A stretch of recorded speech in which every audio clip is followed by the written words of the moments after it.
Hello everyone. In the previous lecture, we had a look into seismic refraction method. We have fairly understood the procedure of conducting seismic refraction method. We have understood about the wave geometry. Then we had also had a look into how we can estimate the thicknesses of layers, what are all the potential applications, especially in the field of engineering, so specifically in geotechnical engineering. So, today we will have a look into the second major method of seismics, which is known as seismic reflection method. As the term itself indicates, here we are going to make use of reflected signals, right. What is seismic reflection method? So, here we are going to measure the time taken for the seismic waves to travel from the source down into the ground where it is reflected back to the surface. Simply, we are going to make use of the reflected seismic signals, right. Here, this is the source, we are energizing the ground. Here, these are all the receivers, which are the geophones. We have given a hammer blow, as you see here. The signals are transmitted and getting reflected back to the surface. So, this is the line of incidence, this is the reflected signal, and they are getting reflected from different locations between the plane 1 and plane 2. This is a bedding plane, right, and they are received at different geophones, as you see here, right. These reflected signals are only used in seismic reflection method, right. What are the advantage of this method? This method, we are able to produce a kind of a image of the subsurface, which is of great advantage. That means we are able to literally see the subsurface, right. And another important thing here is depth of the interface is much larger than the spacing between the source and the geophones, right. Hope you can recollect, while looking into the geometry of seismic waves, when we started looking into seismic refraction method, we had discussed about what is critical distance, because in order to receive refracted signals at the surface, the seismic wave should go and meet the interface at critical angle. Hence, you cannot expect seismic refracted signal up to certain distance. You can't get the seismic refraction, whereas seismic reflection signal can arrive very close to the source itself, because it is a reflected signal. We need not adhere to the condition of the angle of incidence, right. Only in the case of refraction, the waves should meet the interface at critical angle, right. So, since such condition is not necessary here, the distance between geophones can be very less to investigate greater depths. That is one of the advantage of seismic reflection method. So, let us take a look into a simple case as we did for refraction. Here there is a single layer present below the surface, right.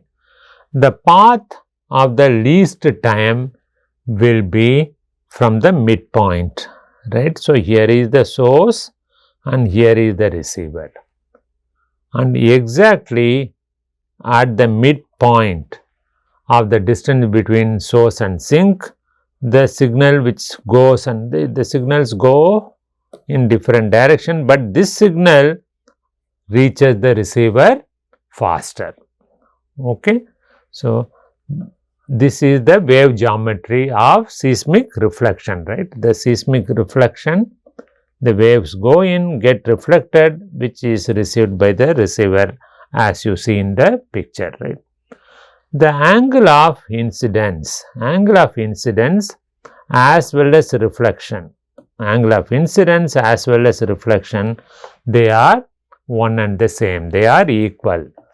The angle of incidence as well as angle of reflection is the same, right, as you see in the diagram here. I have drawn angle of incidence I, angle of reflection R, both are the same, right. This is for a single layer case, right. So, if you consider the layer is homogeneous and horizontal, as you see in the diagram, right. These are all the different notations which we use. Time is indicated by capital letter T, capital letter V for velocity, and x is the distance between the source and the receiver, right. This is the source and this is the receiver, and h is the thickness of the first layer, and s is the length of the ray path, that is this, right, this length, right, which is the s, which is the length of the ray path.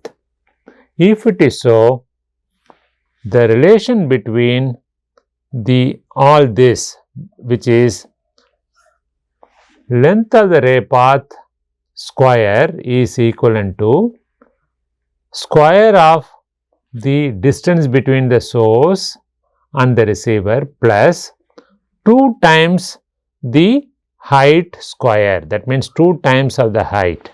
So, this is how we can relate the thickness as well as the distance between the source and receiver and the length of the ray path. Okay. So, as you see in the diagram here, this is the distance between the source and the receiver, and this is the height. The shock now travels like this, get reflected back and reaches the receiver here, right. So, this geometry in such that, right, this is height, this is the 2 times of height, which is 2h. So, based on the wave geometry, which as I have drawn here, we can relate the length of the ray path, which is s square is equal to x square plus 2h square. Suppose if we divide both sides, right, with v square, right, v is the velocity in the layer 1, square of velocity is used to divide both the ends, right, v square. On the right hand side also we are dividing by v square, as you see in the diagram. S square by v square is nothing but t square. Suppose if s distance is 0, right, if x distance is 0, that means it goes in, comes back, goes in, comes back, right. So, when x is equivalent to 0, t needs to be equivalent to 2 times of h divided by v. So, we can write, right, when x is equivalent to 0, t can be referred as t naught.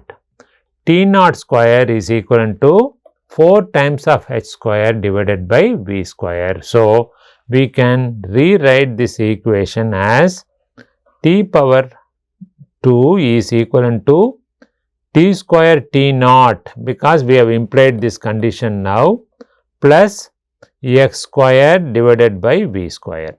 So, this is how we are able to arrive at the equation of seismic reflected signals. This equation is the equation of an hyperbola, right, and if you recollect, this picture we had seen already, that means this picture we had already seen while we started looking into seismic refraction method.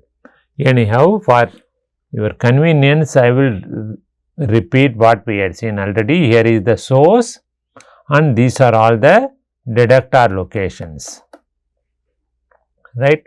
Corresponding seismograms are shown here, right. The corresponding seismograms are shown in this diagram. That means this is the, each line represents different geophones, and this is the distance, ground distance, and on the y axis is the seismic signals recorded by the receivers, which are the geophones. So here you can see this is the first arrival, second arrival, first arrival, second arrival, first, second.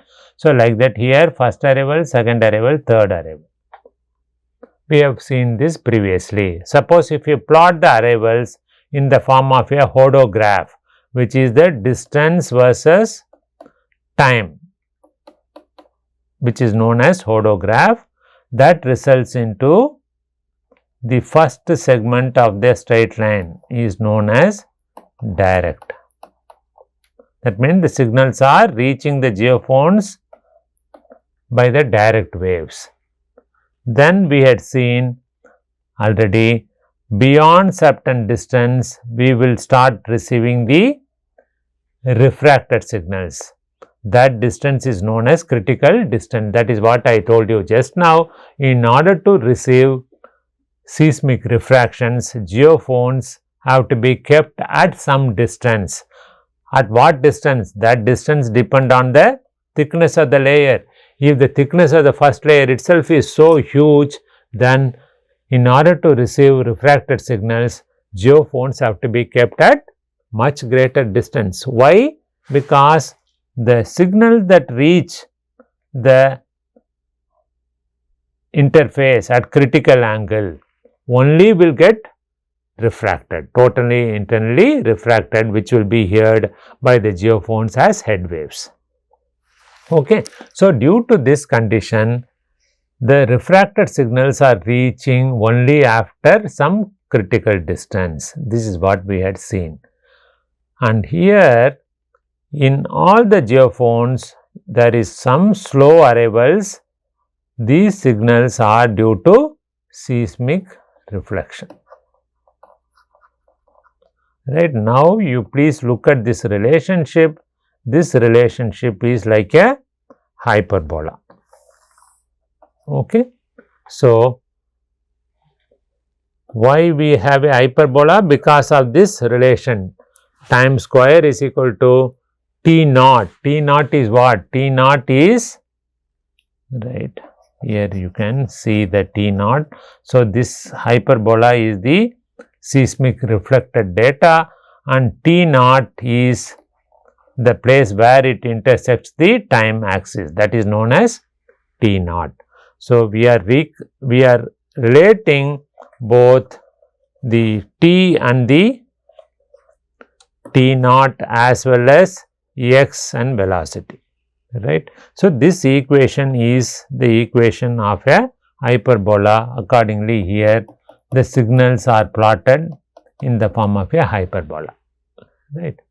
So, this is how the wave geometry helps us to understand the relationship between distance and time of arrival.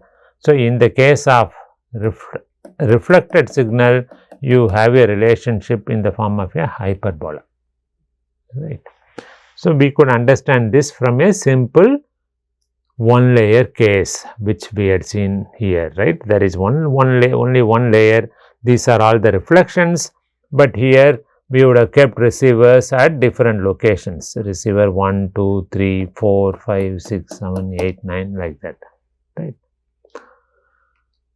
Suppose if there are multiple layers, we had seen one layer case. Now, here we are seeing a 2 layer or 3 layer case, layer 1, 2. So, accordingly, you have first interface, second interface and the third interface, right. Now, over there, if you carry out sounding, right, that means this is the source. If the source is activated, the receiver here receives the signals that are coming, that means signals are echoes coming from different locations. right? This is from interface 1, interface 2, interface 3. So, all these signals reach the geophone. However, they are reaching at different times, because this signal number 1, this is number 2, number 3, number 1 will reach the receiver first, isn't it? This will be the first arrival. Then number 2 is reaching the geophone, then number 3 is reaching the geophone. So, that is what I mentioned here. The signals or echoes or seismic waves from different layers arrive at the receiver at different times, right? The deeper the layer, obviously it takes more time for the shock to arrive at the geophone. For example, here the receiver will take more time to receive the signals coming from layer 3, right? Due to the fact that all these layers, all the layers, this layer 3, layer 2, bedding plane 1, all of them reflect back the seismic data. The data is voluminous. The data which we receive here is voluminous, and the data actually becomes more complex. Why? Because the receiver receives signals from different locations, right? If there are for 100 bedding planes below, we will receive signals from all the bedding planes. So, the data is voluminous in the case of seismic reflection method, right? And we can also do one more type of sounding, which is known as common depth point spacing, right? What we can understand from this diagram is the coverage of reflection data is exactly half of the spread which we are making at the surface, right? See, if this is the source and this is the receiver R1, we are just getting data from this particular point, right?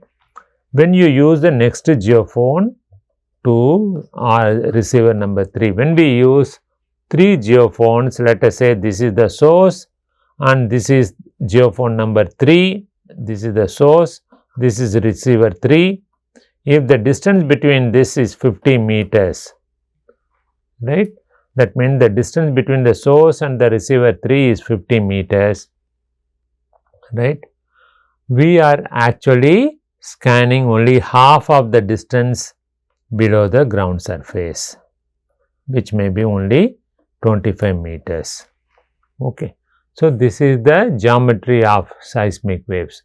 Hence, right, when you keep at 50 meters, the subsurface interval of spacing is only half of that, right? For example, if geophones are spaced at 16 meters, if they are placed at 16 meter interval, the subsurface reflections are coming from 8 meter apart. The distance between these points will be 8 meters. Distance between the geophones will be 16 meters, but the points from where the reflection takes place will be from every 8 meters. Okay. So, if the source and the geophones are spread for 100 meters, beneath the surface we are only scanning 50 meters in the first interface. I hope this is clear to you, right? Now, we will see how we can interpret the seismic reflections. The time taken for reflection from a bedding plane to arrive at the geophone is called as arrival time, right? Or in other words, travel time, right? So, this is the time it takes for the reflection from the ground surface to reach the surface again due to reflection. That is known as travel time. If the seismic wave velocity is known to us, right, then travel time can be used to estimate the depth of the reflector, right? Imagine this is the ground surface this is the bedding plane. That means up to this you have one bed. Now we are having a source. The source has generated a shock. The shocks are received here, right? So in this case, what we do is we know the time at which we energized. We know the time of arrival. That means from the seismogram, you understand where is this is the time of shot. After the time of shot, how much time it took for the signals to reach the surface. Okay. So we know the arrival time now. So from here to here, let us say it has taken 10 milliseconds. Now we can understand about the geometry of the ray path. If the velocity of the formation is known, then from the geometry we can understand what will be the depth of the layers below the surface of the earth. So this is how we can interpret the data. How we can do that? So we have a special relationship given by this scientist. From the reflected wave, depth to the interface can be estimated. How? Z is equivalent to square root of B1 square multiplied by T square minus X square. Right? What are they? One V is velocity, T is time, X is the distance between the source and the receiver. So this is how from the reflected signals we can determine the depth to the interface. That is the advantage of the seismic reflection method. Right? So here the variables are Z is the depth, V1 is the velocity of the upper layer, T is the travel time, X is the distance from source to geophone, from source to geophone, right? This is source to geophone, right? However, this method of estimation of the thickness is possible only if the layers are horizontal. This is the ground surface. Suppose if the layer is inclined or the bedding plane is inclined, right, by greater than 3 degrees. Let us imagine the angle of dip is 6 degrees. If so, this method of interpretation will not help us, right? So this is how we interpret the seismic reflection data. So what exactly we can do is, suppose if the formation is inclined, right? If you come across that the bedding plane is inclined, then we can also determine the dip of the formation, right? How we can determine the dip?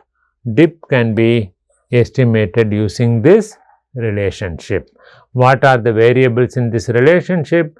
V1 is the velocity, delta T is the time difference in arrival time between the geophone on either side, right? Delta T is the difference in arrival times between the geophone on either side. That means, right, this is the ground surface, maybe this is the source, right?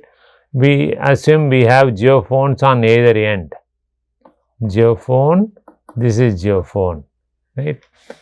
If you have the arrangement something like this, then delta T is the difference in arrival times between geophone number 1 and 2, right? In reality, if the formation is horizontal, the shock waves go toward the left hand side as I am drawing, toward the right hand side it should go here. That means if you notice the distance between A, B, C and A, D and E, simply assume. So they have to be the same because the formation is horizontal, right?